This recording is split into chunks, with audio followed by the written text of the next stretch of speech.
এমিন ভাই বাঁচা, দুনিয়ার তুই ছাড়া আমাকে বাঁচানোর মতো আর কেউ নেই। কি হয়েছে? পুলিশ ধরছে নাকি প্রেমিকা ব্লক মারছে? আরে ভাই তার চেয়ে বড় বিপদ। পেটে মাত্র 10 টাকা আছে, ইমার্জেন্সি টাকা লাগবে, তুই 20টা টাকা দে, তোরে কালকে দিয়ে দেবো। 20 টাকা? এই যুগে কেউ 20 টাকা ধার নেয়? আর এই যুগে তো পানের দোকানে 20 টাকা ধার নেয় না। এক কাপ চা খামো, একটা সিগারেট খামো, তুই না আমার দোস্ত, তুই না আমার ভাই, 20টা টাকা কত দে না। সেই তুই গত মাসে তো আমার তা 50 টাকা হাওলাত নিছিলি, এটিআরই তো কোনো খোঁজ নাই। তারপর তুই আমার তা 20টা হাওলাত চাইতেছস। তোরে তো আন্তর্জাতিক আদালতে মামলা দেওয়া লাগবে তোর নামে। এই 50 টাকার নিয়ে তুই আমার আদালতে মামলা দিবি? কি বন্ধু ছি, সামান্য 50 টাকার জন্য তুই 5 বছরের বন্ধুত্ব সম্পর্ক ওখানে শেষ করে দিলি। ছি, তুই থাক, আমি বেঁচে থাকলে তোর মতো বন্ধুর কাছে আর হাত পাততে আসবো না।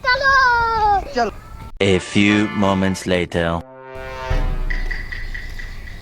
বন্ধু 20 টাকা না হয়ে গেছে, 15 টাকা থাকলে দেবো। আরে কি কব,